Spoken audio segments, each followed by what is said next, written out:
Welcome to the Cheating Wife Stories channel. What do you do when you learn your wife has turned into an internet meme, and a hypocritical one at that? That's just one of the thoughts swirling in my mind as I viewed the video I had just downloaded from my home server. I watched the video while sitting in one of our data centers early in the morning, waiting for updates to complete on several of our servers. Allow me to explain a bit about myself. My name is Jim Fielding, and I work as an IT specialist for a bank with branches across the state. For the last 5 years, I've been married to Donna, and until now thought I had a stable marriage. We had even begun discussing starting a family. But sadly, that future was now in question. Donna managed a high-end hair salon downtown, but then the coronavirus pandemic hit. Like so many other businesses, her salon had to close down. Fortunately, I still had a job since banks are considered essential, especially with the stimulus money being lent to businesses to help them survive. Our bank had already instituted a program where most employees could work remotely through VPN, which worked well for me, allowing me to do most of my work from home. However, there were times when I had to drive to one of our data centers or a branch to resolve various issues. The first 2 weeks were great. Donna and I spent lots of time together. However, during the next 2 weeks, things began to get a bit strained. I could tell Donna was eager to return to work, and many others felt the same way. But it seemed like there was something else bothering her. At first, I couldn't pinpoint it, but she became short-tempered and irritable over little things. She hated that I sometimes had to leave to handle problems typically managed by subcontractors.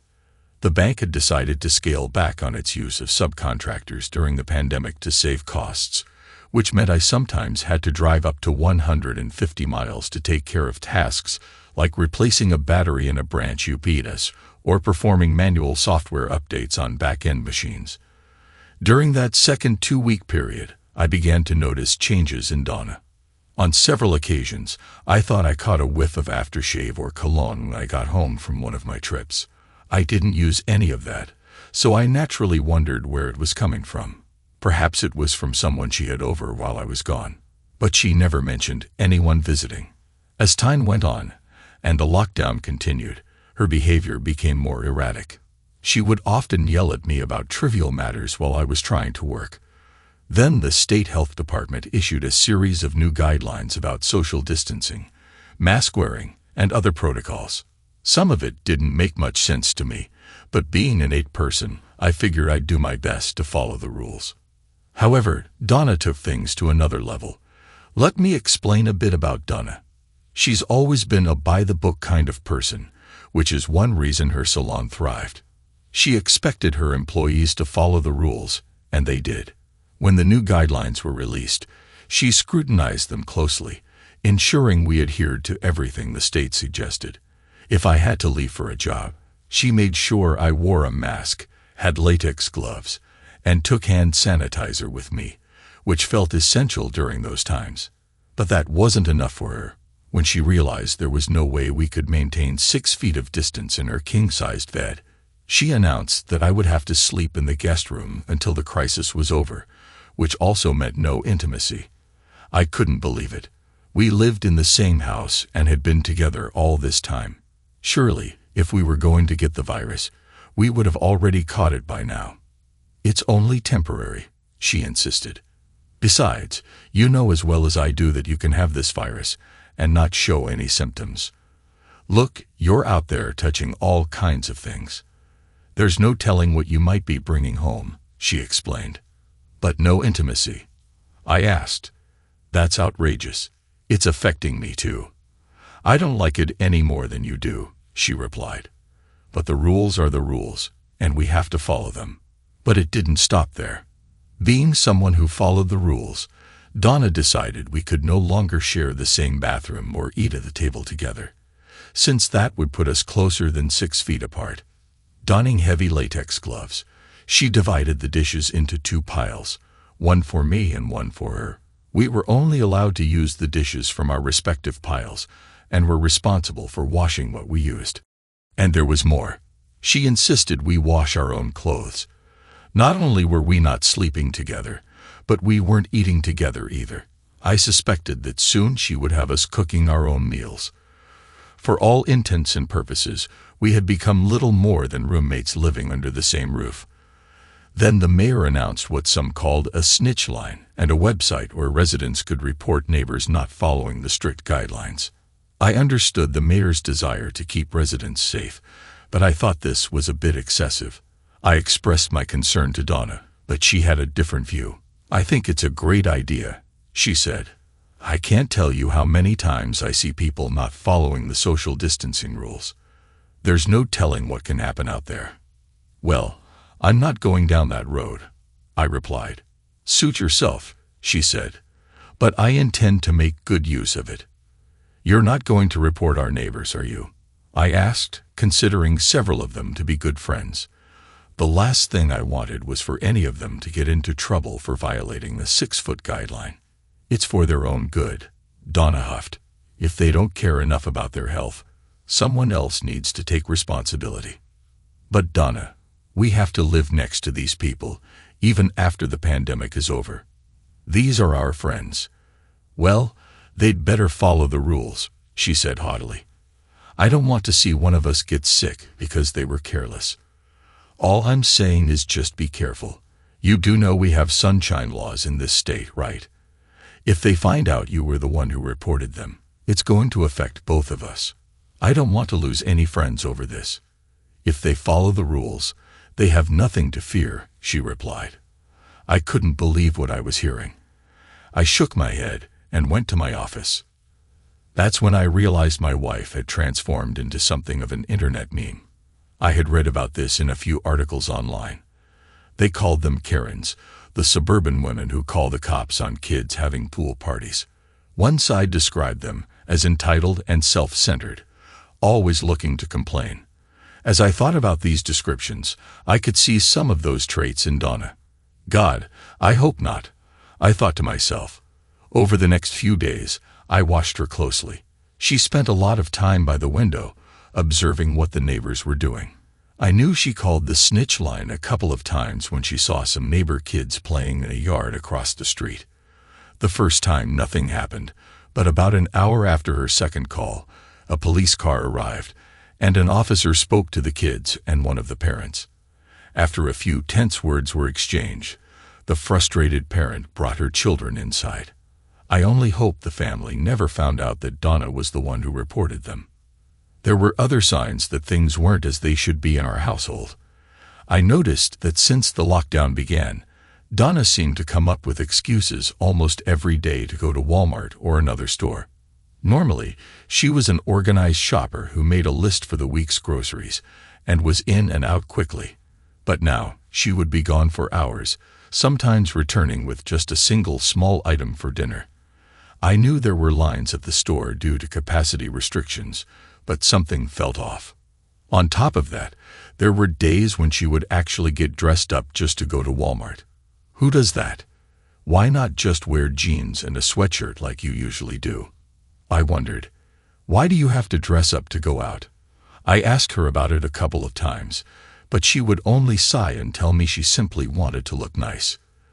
Do you have a problem with me wanting to look nice in public? She shot back, a hint of attitude in her voice. Not at all. I just haven't known you to get all dressed up for Walmart. To make matters worse, several times she would run straight to the master bathroom, a room I was no longer allowed to use, after returning home, taking the shower right away. Why would she need to do that if all she did was go grocery shopping for one or two small items? I realized that when it came to women, I might not be the sharpest tool in the shed, but I certainly wasn't clueless. Something was going on, and I was determined to get to the bottom of it. Why did she get dressed up and leave for Walmart every day at about the same time, only to be gone for up to 3 hours? Something definitely felt off. I tried to trust her. After all, I had seen some of the lines outside the stores myself. But 45 days into the lockdown, I knew something wasn't adding up. I pulled out my cell phone and called John Winthrop, an old friend from college who now ran his own private investigative company. "What's up, buddy?" he asked, listening quietly as I explained the situation. "Damn, that doesn't sound good at all," he replied. Email me a recent picture of Donna, and I'll get started. Maybe you should think about putting some cameras in your house that stream to that server of yours. Good idea, I said as I emailed a picture of Donna to him. I've got some cameras here that aren't being used, he told me. If you want, you can borrow them and set them up. Meet me by your office this afternoon, and I'll get them to you. That'll work, I said. I'll be there around 2:30. She's usually back from Walmart by then. Gotcha, John replied. I just got your email, by the way. Thanks. No, thank you. I just want to get to the bottom of this. You may not like what you find, John warned. I don't like what's going on now, I told him. See you this afternoon, buddy. We ended the call, and I pondered his words for a moment. I might not like what he uncovered, but that was better than the uncertainty I was living with. It was better to face the truth head-on and move forward. I showered, changed, and left a note on the kitchen counter for Donna, letting her know I would be gone until later. I met John outside the entrance to my office building. He handed me a box with 3 small motion-activated cameras that could be installed practically anywhere, even in smoke detectors. He also gave me a sheet detailing the installation process. I hope things work out for you, Jim. I'll get on this right away and let you know what I find out, he said. Thanks, John. I appreciate it. After he left, I went inside and found that some UPS batteries and several DVDs had been delivered while I was out. Checking my work email and our in-house ticketing system, I learned the upgrades and battery replacements were scheduled for that evening after normal banking hours. Looking at the clock, I realized I had just enough time to get home, set up the cameras, and grab a couple of hours of sleep. When I got home, I found that Donna still hadn't returned, so I grabbed my ladder and headed into the master bedroom, the place I had been exiled from. Out of curiosity, I looked in her hamper and found a pair of underwear that seemed suspicious. Disgusted, I shook off the thought and focused on my task. As I finished installing the camera in the smoke detector, Donna walked in. I immediately noticed the hint of cologne on her. "What are you doing in my room?" she asked. "Your room," I responded, annoyed. "Last I checked, my name is on the mortgage, which means I can go into any room I choose, including the master bedroom, the place where we used to sleep together." She recoiled slightly, surprised by my tone. "I had to change the battery in the smoke detector. I'll be doing the same in the guest room and the living room." "Okay," she said, "but you don't have to be so sure with me." I said nothing and finished my work as she went into the bathroom to shower. I moved to the guest room, where I had been sleeping, and did the same there. After that, I headed to the living room. Once I finished, I put away the ladder and went into my office to check that the cameras were connecting to my server. It took a few minutes, but I was pleased with the results. The images were clear, and I could hear everything happening through the tiny microphones. I watched as Donna came out of the bathroom dressed in jeans and a light sweatshirt. I hoped nothing incriminating would be caught on camera and that we could move forward. "I have to go to the data center tonight to install some updates on our servers," I told Donna as I reached the top of the stairs. She seemed pleased to hear I would be gone. "I'll probably be gone almost the whole night, so I'm going to grab a couple of hours of sleep first." "Okay," she replied, walking off without any apparent concern, not even bothering to say goodnight. I couldn't help but recall a time when news like this would upset her. Shaking my head, I entered my room, trying to catch some rest. I woke up when my alarm went off and made my way to the bathroom to brush my teeth and take a quick shower.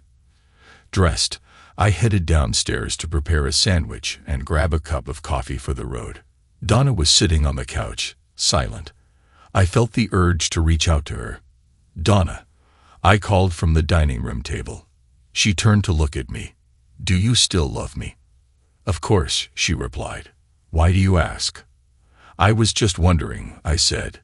"You never seem civil to me anymore. You don't even say you love me, and it feels like we're just roommates."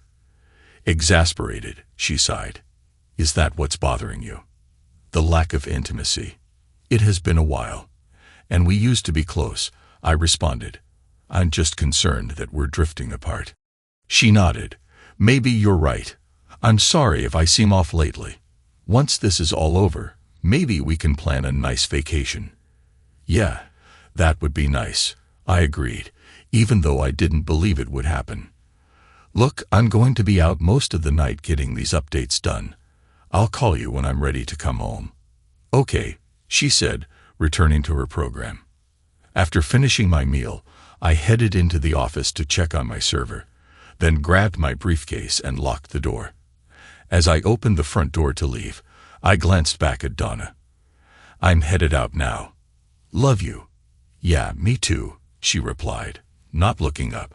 I stood there for a moment, realizing that was all I would get from her. There was a time when she would send me off with a warm kiss. Nodding my head, I closed the door behind me and got into my truck, my heart feeling heavy. The drive to the data center took a little over an hour. Once inside, I replaced the UPS batteries and started the upgrade script, knowing it would take several hours to complete. I grabbed some coffee and sat down at the desk, pulling out my personal laptop to log into my home server. I found several videos from earlier, so I checked them out. There wasn't anything unusual, just clips of me sleeping and Donna moving around the house. A few times, she pulled out her cell phone and appeared to be texting someone. I hadn't been able to check her phone since she always kept it with her, so I was curious about who she was communicating with. One short video showed Donna in the master bedroom, holding a wedding photo that usually sat on the dresser. I noted the timestamp. It was while I had been asleep. She looked at the photo wistfully before setting it face down on the dresser and leaving the room. Another video showed our earlier conversation, and I noticed how little emotion she displayed. When I said goodbye, she barely acknowledged me. It became interesting after I closed the door. She glanced at it for a moment, then got up to see if I had left.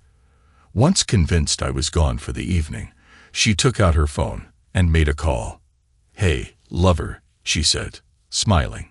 Yeah, he's gone, probably all night. You ready to come over? Of course. Anywhere you want. Just for you. Okay, I'm getting excited thinking about it. Love you, stud muffin. See you soon. I felt my heart sink. It was clear to me now that Donna no longer loved me and had found someone else. I watched as she went upstairs to the master bedroom, picked up our wedding photo, and giggled at it. Don't you wish you were here to see me? She asked, placing the picture face down. The next video showed her standing naked by the window. A few minutes later, a car pulled into the driveway. She opened the door, standing there without a stitch of clothing, as a man stepped onto the porch. He smiled and pulled her into his arms, kissing her deeply. She responded with a passion I hadn't seen in years, which stung even more. I felt as if my heart was being ripped out of my chest. They came into the room, and I got a good look at the man's face. He looked somewhat familiar, but I couldn't quite place him.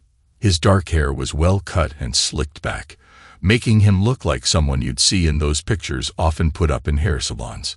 That's when it hit me. He was a hairdresser who worked in the salon Donna managed.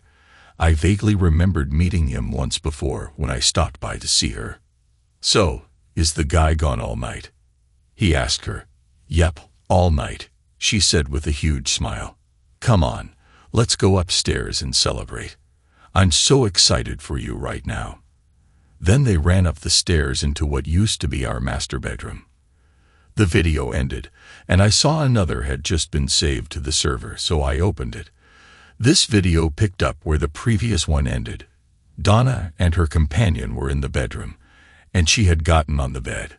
It's not our marital bed anymore, she said. I kicked him out of the bedroom, just like you suggested. This is my bed now, or better yet, our bed, yours and mine. That explained a lot, I thought. They obviously had planned this out. Too bad he isn't here to see a real man with you, he said with a wicked grin. She laughed. Maybe later. Forget about him right now. I need you here with me. I can't begin to describe the emotions that went through me as I watched and listened to them belittle and mock me in my own house, in what I thought was my marital bed. Part of me was sad for the loss of what I once thought was a beautiful thing. The other part of me was filled with blind, seething hate and rage. After all the years I had given her, supported her, and taken care of her, this was the thanks I got. It was probably a good thing I wasn't there when this was happening. I thought I would have lost control in a way that would only land me in trouble, and I didn't want that. It's amazing how quickly a person's feelings can change. At that moment, I didn't see Donna as my soulmate. She certainly wasn't my wife. I had difficulty even thinking of her as a woman. She was just self-absorbed. I had to get away from this before I went crazy. I stopped the video and left the data center. I drove to a convenience store and bought a couple of packs of cigarettes and a 6-pack of soda. I would have bought some beer, but I still had a job to finish, and I needed to be able to drive back to the house. It had been years since I smoked, but I felt I needed one before I completely lost it. I sat in the truck and smoked a cigarette before heading back into the data center, thinking about what I needed to do. Divorce was a no-brainer, but it wouldn't be nearly enough. I needed to find some measure of revenge on Donna and her companion for what they were putting me through. But what could I do that wouldn't land me in jail? I went back in, checked on the updates, and then sat back down to finish watching the video. I've read stories where guys talk about feeling excited at seeing their attractive partners with someone else, but that didn't happen to me. Thank goodness. Sure, Donna was a beautiful woman, but what I felt watching them wasn't excitement. It was pure hatred. What was worse than witnessing them together in the master bedroom, which used to be just for Donna and me, was listening to what they were saying. "You want me to have a baby?" he asked. "Yes, I want that," she replied. "What about your husband?" he questioned. "What about him?" she said dismissively. "I'll make him think it's his, and he'll have to raise it." "I like that idea," the man said. As she removed her rings and placed them in the palm of her hand, he told her, "God, you're bold." "That's why you love me, isn't it?" she asked. I yelled, cried, and raged. I wanted to throw my laptop against the wall. I couldn't believe the woman I had promised to love until the end was doing this to me, to us. I swore that whatever it took, I would get revenge on them both. As I watched the video, the two were cuddled up in what used to be my bed. "So tell me, Donna," he said, "why don't you just divorce your husband and come live with me?" "Oh, come on," she replied. "You think I'll give this up to live in that little trailer you call home? Look, I love you and I love our time together, but I can't afford to divorce him right now. I need the money." So I thought, that's all I am to her now, a source of financial support. I was done with that. I stopped the video and went online to check our account. I did the usual things, opened a new account in my name only, transferred half of all our money into it, then paid off and canceled our joint credit cards. I also went into our online HR page and removed her name from my retirement account. I would have taken her off my insurance, but I couldn't because it was an open enrollment, and I didn't have a final divorce decree according to HR's rules. Other than that, I did everything I could to separate her from me financially. One of the benefits of working for the same bank that held our account. I started the video again. "So are you telling me that once this pandemic is over, and we're back to work, you'll divorce him?" he asked.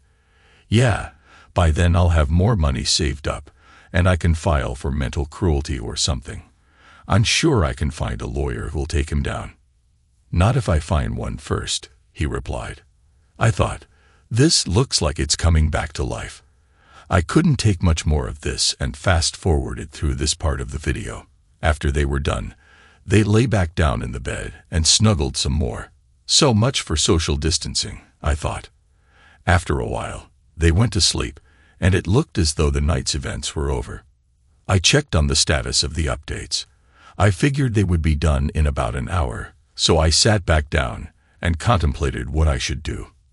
After what I heard tonight, there was no way I could ever imagine being in the same house as Donna again.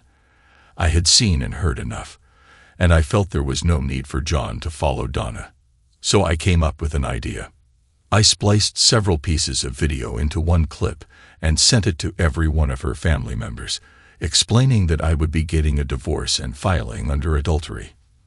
By then, the updates were complete, so I tested the systems and verified everything was working as it should.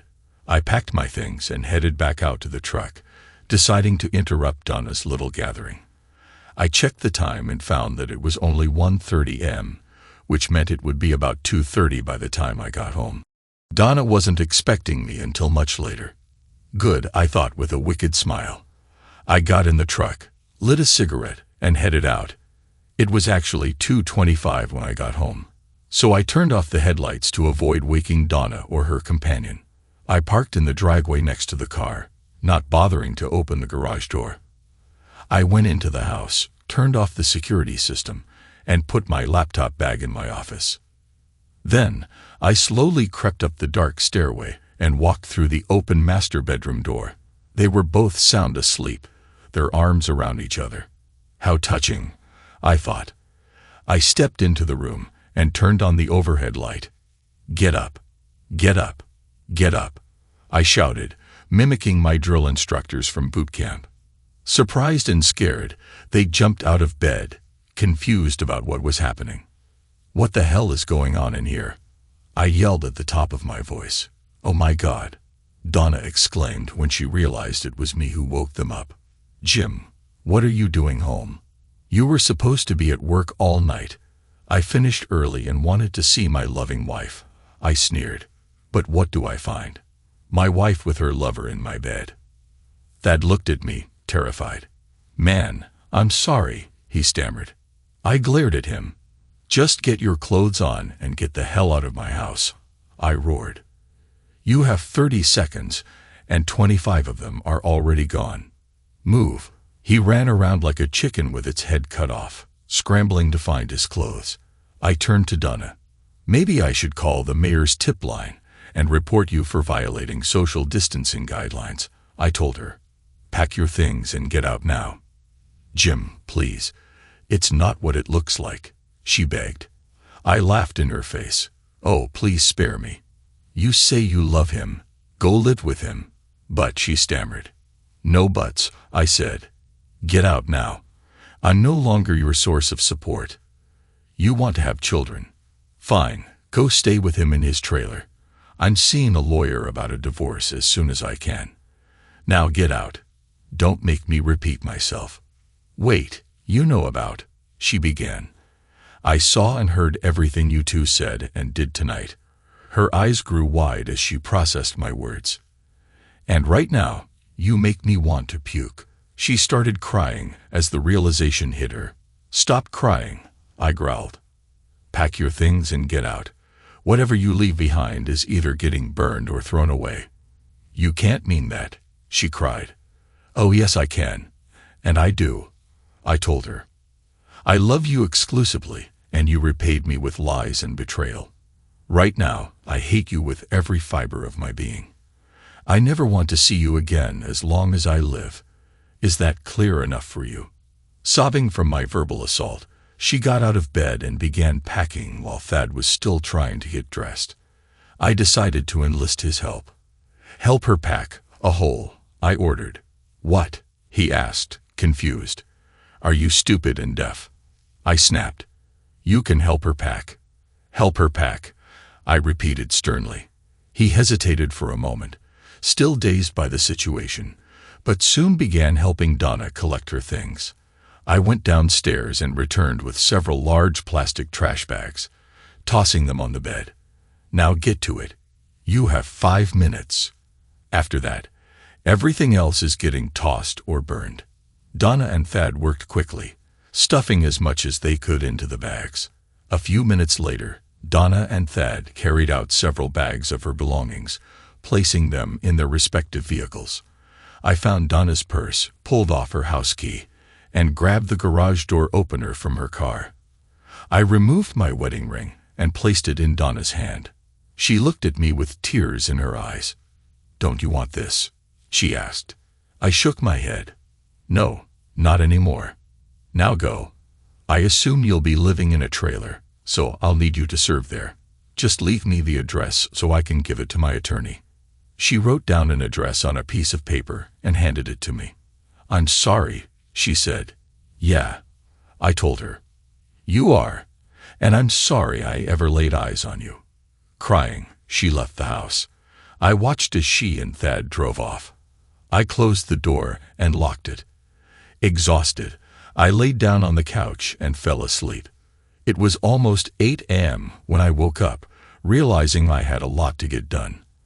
I called my boss and asked for the week off, explaining what was going on. "No problem, Jim. You've got a ton of comp time coming to you anyway. Take what you need, and thanks for getting those updates finished last night." "You're welcome," I said before ending the call.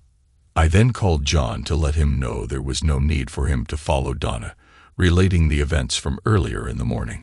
"Damn, I'm sorry to hear that, Jim, but I'm glad you found out when you did. Let me know if there's anything I can do for you," John said. "Thanks. I'll get your equipment back to you, and we can settle up." We ended the call, and I refreshed my coffee. I began searching for a family law attorney and found one who worked from home. I called, and he agreed to meet with me through a teleconferencing system his firm had set up. After I received the email with the details, I signed in, and we were soon chatting face to face between our living rooms. I explained what happened and what I wanted, and he responded by detailing the divorce laws in our state. It turned out we lived in a no-fault state, meaning I couldn't file under adultery.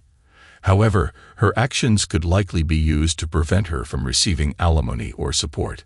The downside was that I would probably have to sell the house and give her half the proceeds, which was fine with me since I really didn't want to stay in that place anymore. "I'll get started on the paperwork and have her served in a couple of days," he said. I provided him with all the pertinent information, including her address, place of business, and so on. "Someone from our office will contact you for my retainer," he said. "I'll be in touch." I thanked him, and we ended the call. I pulled down the cameras and then began gathering up what Donna had left behind, sorting it into 3 piles, one for the burn pit, another to toss out, and a third for goodwill. It was nearly noon when my phone rang. I looked and saw it was her sister, Doreen. "Jim, what's this about you tossing Donna out in the middle of the night?" she asked, clearly angry.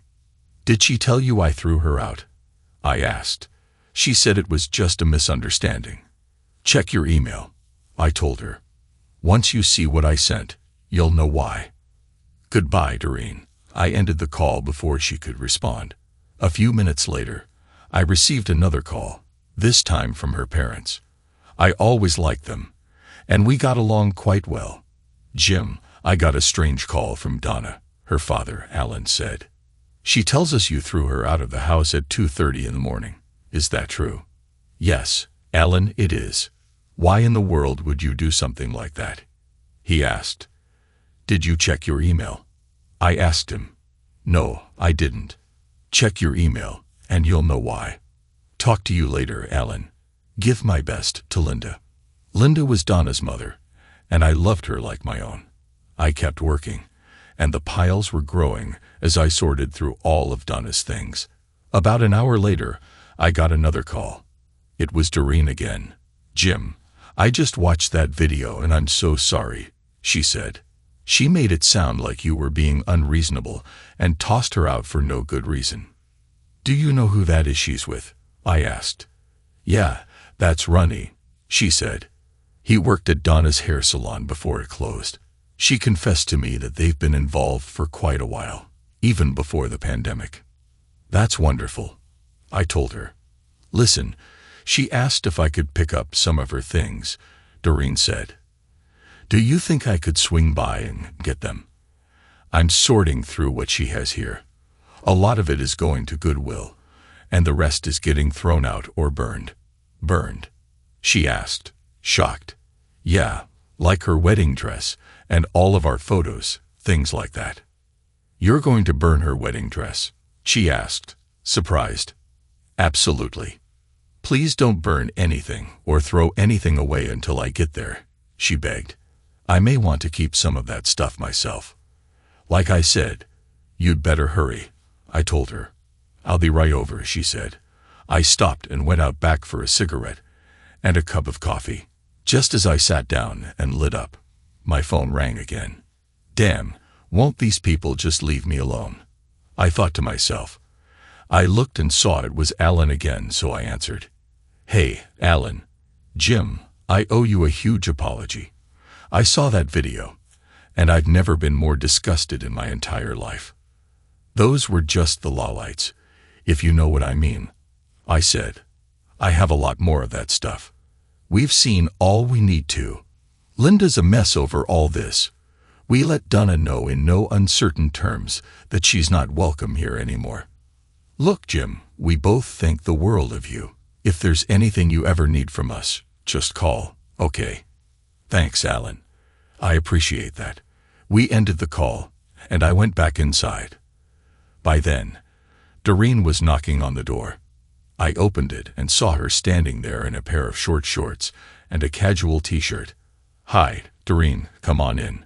She entered the house, flipping her long blonde hair back over her shoulders.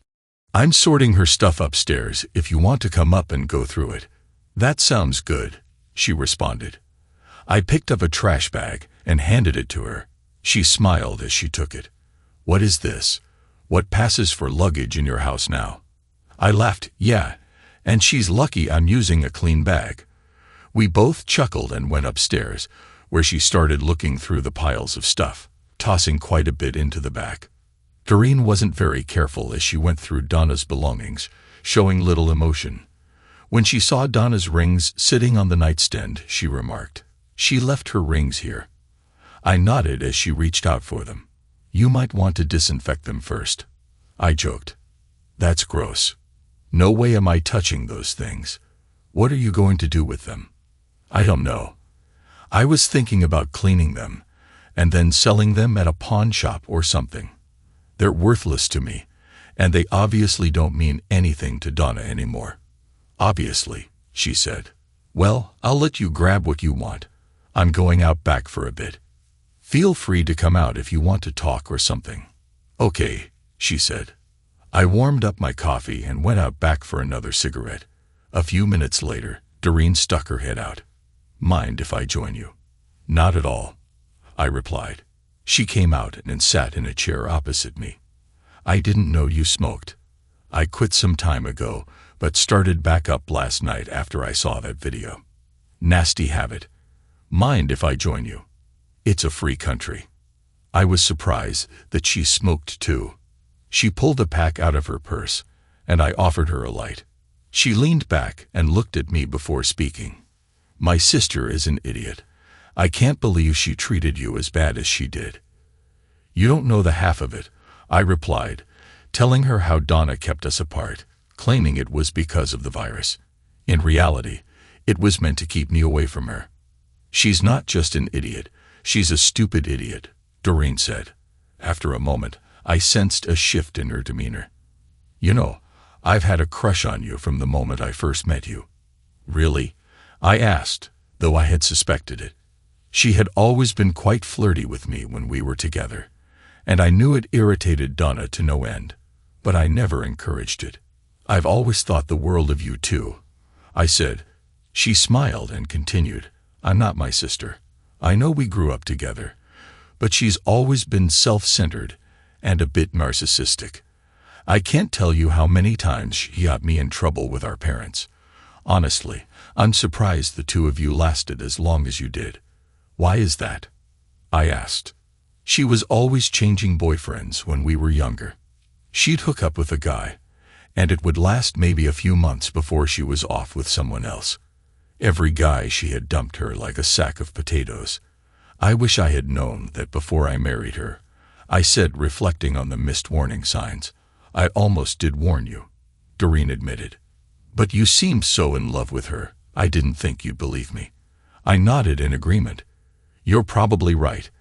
I did love her once, and I probably would have thought you were just trying to split us up so you could move in. I did warn her, though," Doreen added. "I told her if she ever hurt you in any way, I would make her pay." She promised me she would never treat you that way. Have you thought about revenge? She asked. It's crossed my mind, I admitted. I spoke to a divorce attorney this morning, and he's starting the paperwork. But is that all? She pressed. I knew what she was hinting at, but I wasn't ready to entertain those thoughts just yet. Yeah, but I'd end up in jail, I replied, trying to lighten the mood. That's not what I had in mind, she said with a laugh. I could feel the tension shift again. I could probably have it right then and there, but it's too soon. I'm still legally married. The divorce papers haven't even been served yet. Good answer, she replied, her smile widening. That's okay, I've waited 5 years, so I guess I can wait a bit longer. Are you staking a claim or something? Damn right I am, she said confidently. Donna screwed up big time, but like I said, I'm not my sister. I'm strictly a one-man woman, always have been. I smiled back at her. That's good to hear, but I'm a bit surprised. I figured you have men lining up. Nah, most of the guys I know are either a-holes, stuck on themselves, or mama's boys. That's a shame, I said. Not really, she replied. The truth is, none of them can hold a candle to you. I just want to know one thing. What's that? Is there any chance you'll take her back? I shook my head. No, none whatsoever. She burned that bridge good last night. Too bad for her, Doreen said, glancing at her watch. I've got to get going. I promised Donna I'd return her things this afternoon. Is there anything you want me to tell her? Tell her I spoke to a lawyer this morning, and she can expect to be served in a couple of days or so. I'll tell her. She stepped closer, wrapping her arms around me. I really am sorry about what she did to you. Thanks. I'll be okay, though. Let me give you something to help take your mind off things. I started to say something, but then I found myself caught in a deep kiss, the softness of her lips lingering as she pulled away. Are you on Skype? She asked. Yes, I am. I wrote down my Skype handle and handed it to her. Good. I'll meet you on Skype this evening, and I'll let you know how it went. Okay, yeah, I look forward to that. I helped her carry the rest of Donna's things to her car and kissed her lightly after she got in. I watched her drive away, then went back inside. I hoped I wasn't jumping from one difficult situation into another, but I didn't see any deception on her part at all. I grabbed another soda and started for the back door when my phone rang again. This time it was Donna. What do you want? I asked when I answered the call. You scumsucker, she screamed. How could you do that to me? Do what? You know what, she yelled. You sent that horrible video to my parents and my sister. Now they all hate me. Why did you do that? Why do you think? I asked. As I recall, it was you who cheated on me. It was you who lied to me and stabbed me in the back. I loved you exclusively for years, and you do this to me. Stop calling me that, she shouted. I knew she hated that word, which is why I used it. But I didn't care. Isn't that what you are? A worthless, no good, lying cheat.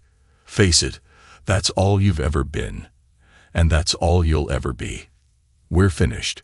I spoke to a lawyer this morning, and you can expect to be served with divorce papers in a couple of days or so.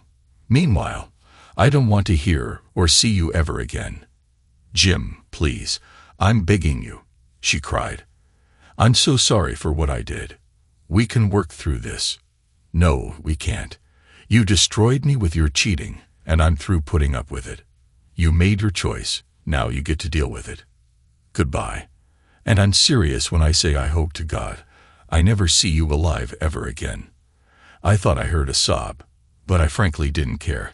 I ended the call and instantly blocked her number. Later that evening, Doreen contacted me on Skype. From what she told me, Donna wasn't too thrilled with the condition of her things. Too bad, I thought. I told Doreen about Donna's call, and she had a good laugh. It serves her right, she said. We talked a bit longer before ending the call. I thanked her for everything she had done.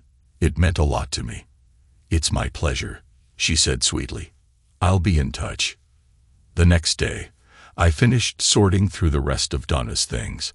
I cleaned her rings, then took the pile of items going to Goodwill and loaded them into the truck, stuffing it all into trash bags.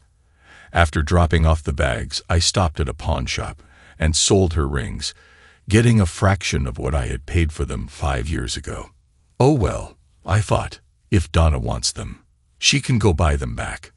I even mailed the pawn ticket to her at Ronnie's trailer so she could get them if she chose. I figured she would get the ticket in a day or two, so there might be a chance she could still retrieve them. I'm not completely heartless after all. I called John and arranged to return the surveillance gear he let me use. Getting back home, I tore the bed down and put it in the front yard along with the dresser and nightstands. I put a sign on it saying free. Within a couple of hours, it was all gone. I gathered the rest of the items, which included her wedding dress and all the photos that included her image, and carried them out back. I pulled a 50-gallon drum out of the garage, stuffed everything inside, soaked it down, and set it on fire. I stayed with the drum until everything had burned to ash, then made sure the fire was completely extinguished and placed the lid on the drum. I decided to leave it there until it cooled off enough to move. I went back inside and looked around to make sure I had removed everything that might remind me of Donna. It looked a bit bare, but I figured it was worth it not to be reminded of her. By then, it was evening, and I was exhausted, so I fried up some hot dogs and watched a bit of TV before going to bed. I slept in the next day, but still got quite a bit done. I opened the windows in the now empty master bedroom to air it out, then grabbed some spackle and filled in the nail holes. I grabbed the carpet shampoo machine and cleaned the carpet as best as I could. It was late afternoon by the time I finished all that. While I was in the garage cleaning out the shampoo machine, I saw Ronnie's car pull up out front. I opened the garage door and grabbed a baseball bat I had by the back door. I stood by the open garage door and saw them get out of the vehicle and start walking to the front door. I stepped out and stopped them. "What do you want?" I asked. Donna looked at me and held up 2 envelopes. "What is this?" she asked. "If I'm not mistaken, those are divorce papers," I said. "Sign them and send them back. I've been more than fair, so the sooner you do that, the sooner we can end this sham of a marriage. And don't fight me on this. I'm prepared to use the video I captured of the 2 of you in our bed." "Well, what's this?" she asked, holding up a smaller envelope. I recognized it as the one I mailed to her earlier. "That looks like a pawn ticket. I got rid of your rings. I took a loss on them, but I guess that's just the way it goes. I sent you the ticket in case you wanted to buy them back. I don't want them, and from what I saw, you didn't care about them either. I suspect the judge will understand why I did what I did." "You scum," she cried. "Do you really hate me that much?" "Yes, I do," I told her. "What else did you do?" she asked. "I got rid of the rest of your stuff, just like I promised. I gave away the bedroom set, sent everything else to Goodwill, and I burned the rest." "Burned?" she asked, tears falling down her cheeks. "What did you burn?" "Your wedding dress. Any pictures that included you. Just junk." "You actually burned my wedding dress," she said. "Yep.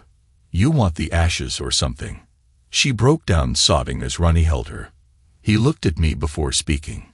"You really are heartless," he said. "Yeah, I am, especially when someone I once loved with all my heart stabs me in the back like she did. I should warn you, though, she's likely to cheat on you before too long, so don't get too used to having her around. Now get the hell off my lawn and out of my neighborhood." He turned her around and guided her back to his car. She turned to look at me before she got inside. She started to say something, but I cut her off. "By the way, you 2 look to be a lot closer than 6 feet, and neither of you is wearing masks. Maybe I'd better call the mayor's hotline and report the 2 of you." I pulled out my phone and acted as though I was actually going to call. She sobbed as she got in the car and closed the door. Ronnie got in and took off, squealing his tires. I smiled and put my phone back in my pocket. I figured she would probably fight the divorce, so I was surprised when I got a call from my lawyer the next morning telling me she had signed the papers and dropped them off at his firm. I got them filed, and we have a tentative court date set for 2 weeks from today, he said. Fortunately, the court in this county is a lot more technologically advanced than many others, and this can be done online. Since she doesn't appear to be contesting it, I've sent both you and Donna information on how to access that system. I've also sent a copy of your video to the judge so he can take a look at it. I have a feeling things will work out well for you. Thanks, I said before ending the call. Around 2:30, I got a call from Doreen. How's it going? I hear Donna got served, she said. Yeah, she did. The lawyer called and said she signed the papers and returned them. We have an online hearing set for 2 weeks from today.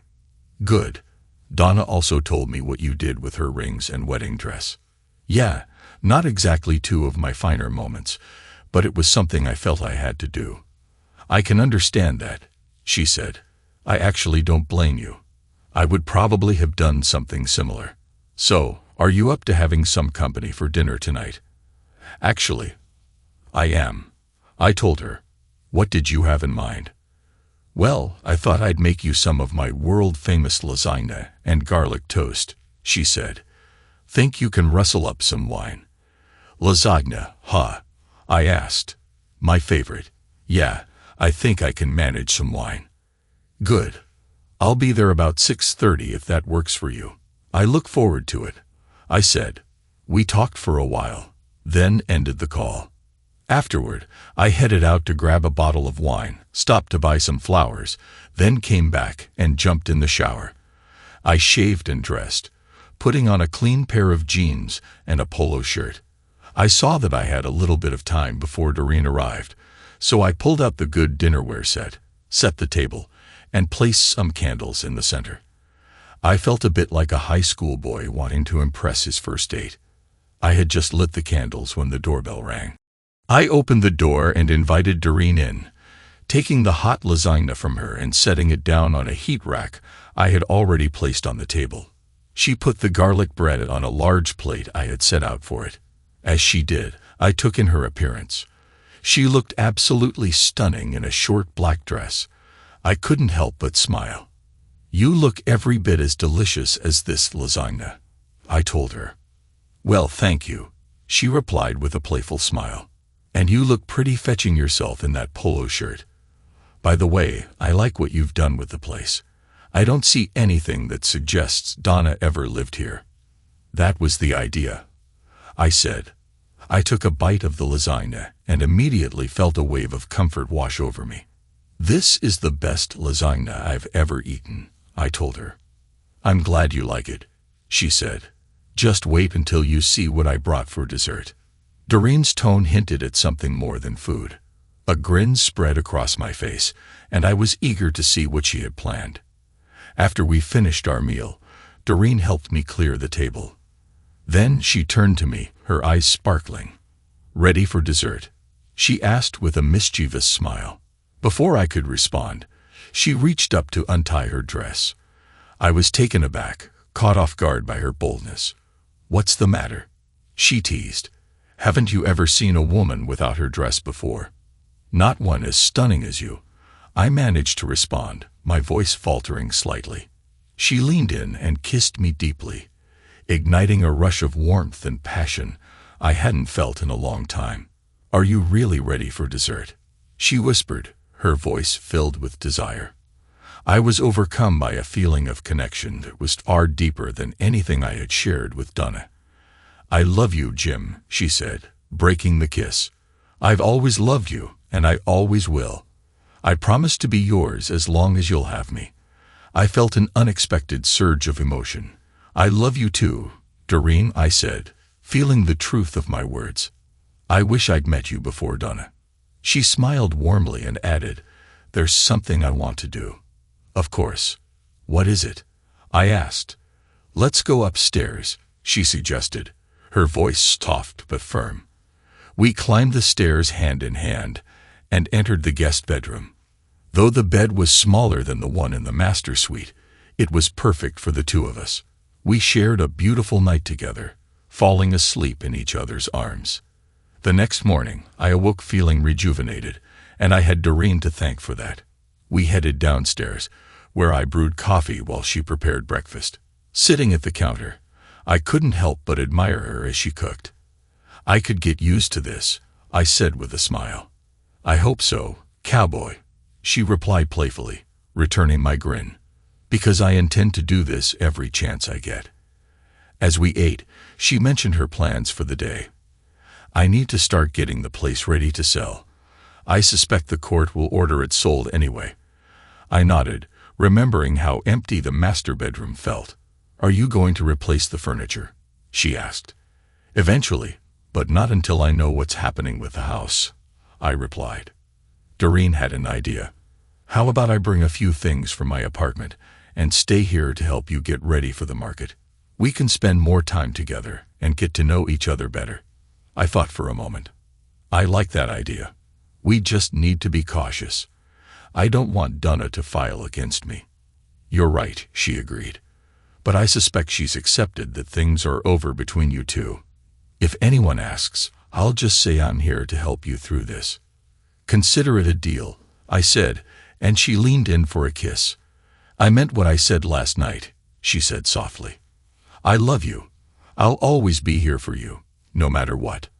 "I love you too, Doreen," I replied, feeling genuine warmth for her.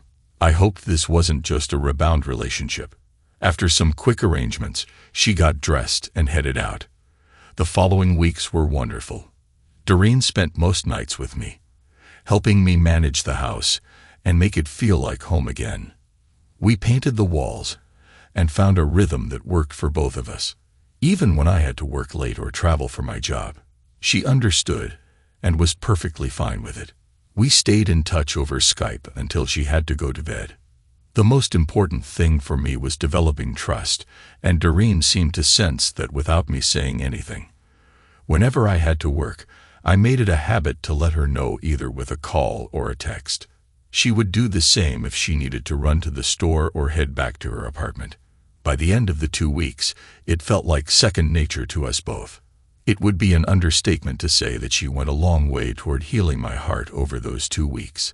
It almost felt like a pre-honeymoon, and we learned a lot about each other.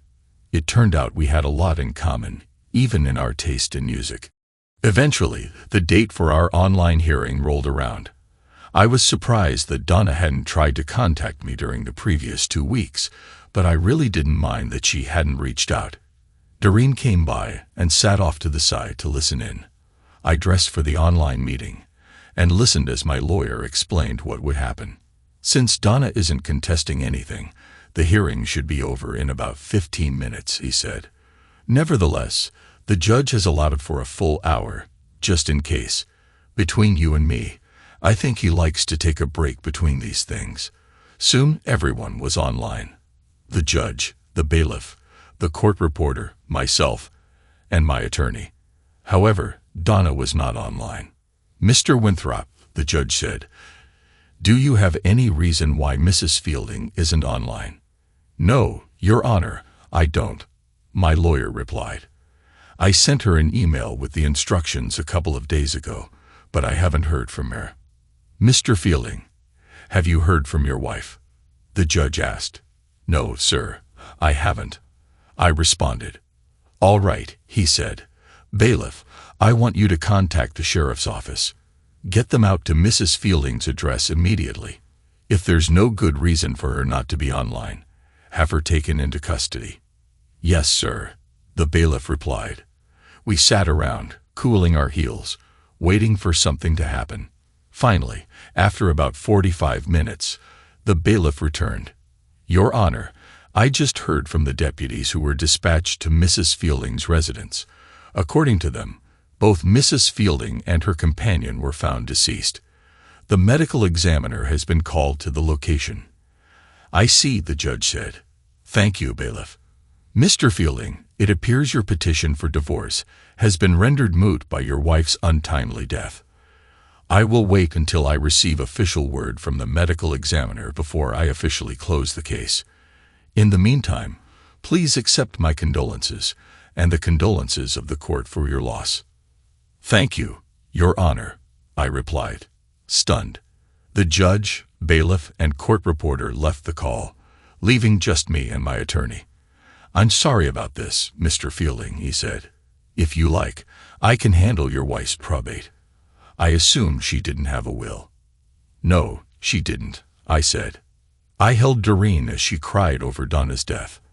I felt a bit of sadness as well.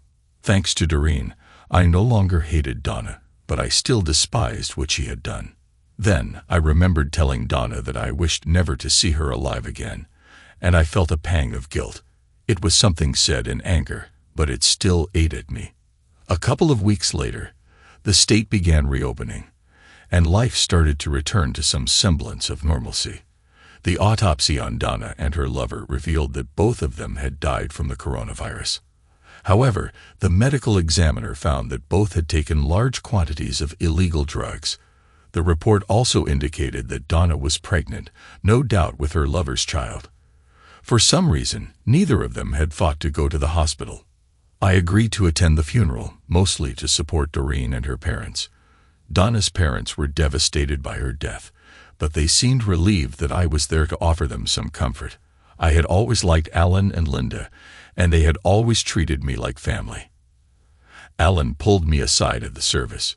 "Jim, I want you to know that we're grateful for everything you've done," he said. "I'm sorry things ended the way they did."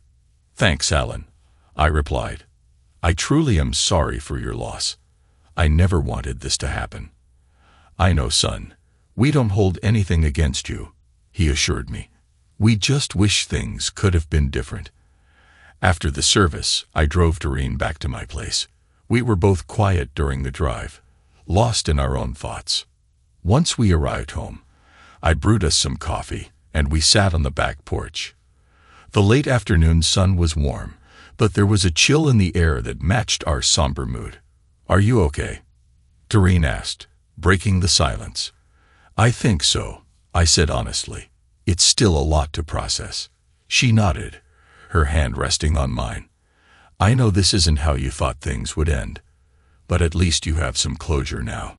"I suppose," I replied, feeling a mix of emotions, sadness, anger, and even a strange sense of relief. "It's just hard to believe it's really over." "It is over," Doreen said softly, looking into my eyes. "And now you can finally move forward."